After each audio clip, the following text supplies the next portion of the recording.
Assalamualaikum warahmatullahi wabarakatuh.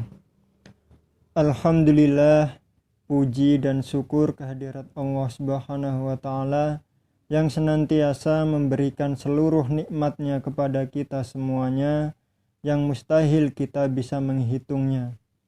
Dengan kenikmatan tersebut, kita dapat menjalani perintah dan menjauhi semua larangannya. Salawat dan salam semoga tetap tercurah dan limpahkan kepada junjungan kita Nabi Muhammad Sallallahu Alaihi Wasallam. Bapak, Ibu, jamaah pendengar bin Roh yang senantiasa dirahmati Allah Subhanahu Wa Taala. Allah Subhanahu Wa Taala berfirman di dalam surah Al-Balad ayat 8 sampai 10. A'udzubillahi minasyaitonirrajim. Bismillahirrahmanirrahim. Alam naj'al lahu ainain wa lisanan wa safatain wa hadainahun najdain. Yang artinya, bukankah kami telah memberikan kepadanya dua buah mata, lidah, dan dua buah bibir, dan kami telah menunjukkan kepadanya dua jalan. Melalui ayat tersebut kita dapat melihat kisah Fudail bengis ketika membaca ayat ini. Betapa tidak dia menangis dikarenakan nikmat Allah Subhanahu wa Ta'ala yang sungguh besar, yaitu nikmat penglihatan yang dapat digunakan untuk memandang keindahan ciptaan Allah Subhanahu wa Ta'ala.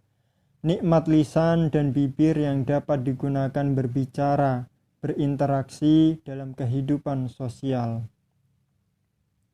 Para pendengar bin Roh yang senantiasa dimuliakan dan dirahmati Allah Subhanahu wa Ta'ala, alam naj'al lahu ainain, melalui kedua mata yang Allah Subhanahu wa Ta'ala berikan kepada manusia agar mereka dapat menggunakan kenikmatan tersebut dengan sebaik-baiknya. Allah memberikan salah satu kenikmatan terbesar, yaitu penglihatan, yang bertujuan agar manusia dapat melihat kekuasaan Allah dan keagungannya. Setelah melihat keagungan Allah Subhanahu wa Ta'ala melalui segala penciptaannya, manusia dapat berpikir secara jernih bahwa Allah lah satu-satunya zat yang harus disembah. Sehingga melalui penglihatan tersebut dapat bertambahlah keimanan seorang hamba untuk tetap bertaqarrub atau mendekatkan diri kepada Allah Subhanahu wa Ta'ala. Melalui penglihatan yang baik akan dicerna oleh akal yang baik juga, sehingga muncullah hati yang baik. Ketika hati seorang hamba sudah baik, maka akan baiklah segala amal perbuatannya.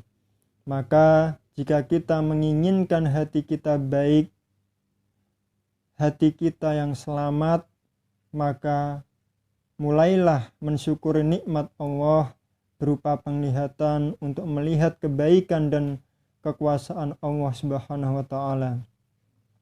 Bukan malah menggunakan nikmat penglihatan untuk melihat hal-hal yang diharamkan Allah atau melihat segala keburukan orang lain.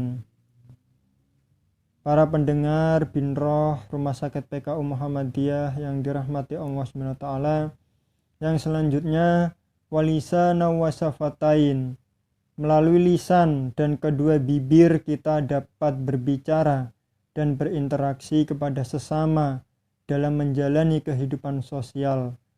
Tujuan Allah memberikan kenikmatan lisan dan dua bibir adalah agar hamba-hambanya berbicara yang baik-baik. Melalui kenikmatan lisan dan bibir kita dapat menyampaikan melalui pembicaraan yang baik.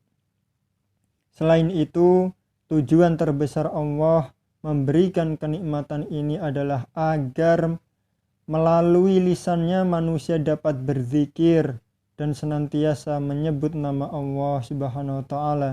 Melalui lisannya manusia dapat berdakwah di jalan Allah Subhanahu wa Ta'ala, mengajak kepada yang ma'ruf dan meninggalkan yang mungkar. Melalui lisannya manusia dapat saling menasihati akan kebenaran. Jamaah pendengar Binroh RSPKU yang dirahmati Allah. Lalu yang selanjutnya adalah wahadainahun najdain. Kemudian Allah Subhanahu wa taala menunjukkan kepada manusia dua jalan, yaitu jalan kebaikan dan jalan keburukan, yang hak dan yang batil. Allah telah memberikan kepada manusia nikmat yang begitu besar, yaitu kedua mata yang digunakan untuk melihat kekuasaan Allah Subhanahu wa taala, dan lisan serta kedua bibir yang digunakan untuk berbicara yang baik-baik. Maka dari kedua kenikmatan terbesar tersebut, manusia telah dituntun oleh Allah untuk senantiasa bersyukur melalui penglihatan, lisan, bibir, hati, dan akal pikiran manusia benar-benar sebagai ahsanu kamilin atau ahsanu takwim, manusia yang sempurna. Manusia yang mendapatkan julukan sebagai makhluk sempurna adalah mereka yang meyakini dan beriman kepada Allah, menjalankan fungsi akal, hati, mata, bibir, dan lisan sebagai mestinya. Tentu menjalankan semua perintah Allah Subhanahu wa taala dan Rasulnya Muhammad sallallahu alaihi wasallam. Dengan demikian Allah memberikan petunjuk dua jalan kebaikan dan keburukan. Dengan mensyukuri nikmat Allah, tentu kita sebagai manusia yang beriman dan bertakwa akan memilih jalan yang baik sebagaimana Allah berikan kenikmatan hati dan akal untuk menentukannya. Para pendengar Binroh RSPKU yang berbahagia, melalui kedua mata, lisan, dan kedua bibir juga akan terlihat akhlak kita. Akhlak yang baik tentunya tidak berbicara yang buruk dan menyakiti hati sesama muslim serta tidak melihat hal-hal yang buruk. Maka ketika kita menjaga mata, lisan, dan kedua bibir adalah termasuk kita berbuat baik kepada diri kita sendiri dan berbuat baik kepada orang lain. Inilah yang diajarkan oleh Islam. Sebagai hamba yang beriman, inilah kewajiban kita untuk senantiasa menjaga mata, lisan, dan kedua bibir dengan senantiasa memperbanyak bersyukur kepada Allah Subhanahu wa taala. Itulah yang saya sampaikan kepada para pendengar. Semoga bermanfaat untuk kita semuanya, khususnya untuk saya pribadi. Wabillahi taufiq wal hidayah. Wassalamualaikum warahmatullahi wabarakatuh.